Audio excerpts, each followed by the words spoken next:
Écoutez, je ne peux que saluer aujourd'hui l'initiative qui a été prise à Strasbourg d'organiser un événement autour de la question du Sahara, à la fois un événement politique, un événement festif et un événement culturel, puisque nous avons aussi eu l'occasion d'entendre un concert magnifique du groupe mythique, les Mchaheb. Ce que je veux dire, c'est que les relations internationales entre le Maroc, l'Europe et de manière générale la diplomatie internationale sont systématiquement parasitées par la question du Sahara, la question du Sahara occidental.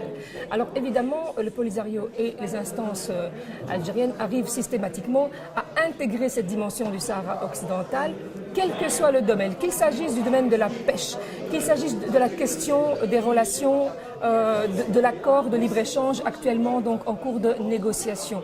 Systématiquement, on arrive avec cette question qui n'a absolument rien à voir avec le dossier du Sahara, mais qui vient parasiter évidemment les relations diplomatiques entre le Maroc et les instances européennes.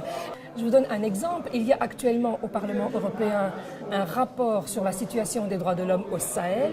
La conférence des présidents avait effectivement acté le fait que ce rapport pouvait avoir lieu. Donc ça concerne 5 pays. Et là, de nouveau, vous avez la question des droits de l'homme et du Sahara occidental qui viennent parasiter le dossier, puisque un tiers aujourd'hui de ce rapport est focalisé sur le Sahara occidental, alors qu'il n'a absolument rien à voir avec la situation des droits de l'homme au Sahel. Ce rapport doit être voté au Parlement européen le 24 septembre prochain, donc en 2013. Et ça, c'est un petit peu dommage parce qu'on pourrait évidemment avancer sur ces dossiers sans systématiquement devoir à se justifier sur la question, notamment des droits de l'homme qui arrivent dans ce dossier, alors que l'on sait bien que le Maroc, oui, le Maroc n'est pas parfait, mais il n'empêche qu'un certain nombre d'évolutions sont à mettre à l'actif, en tout cas de Sa Majesté Mohamed VI.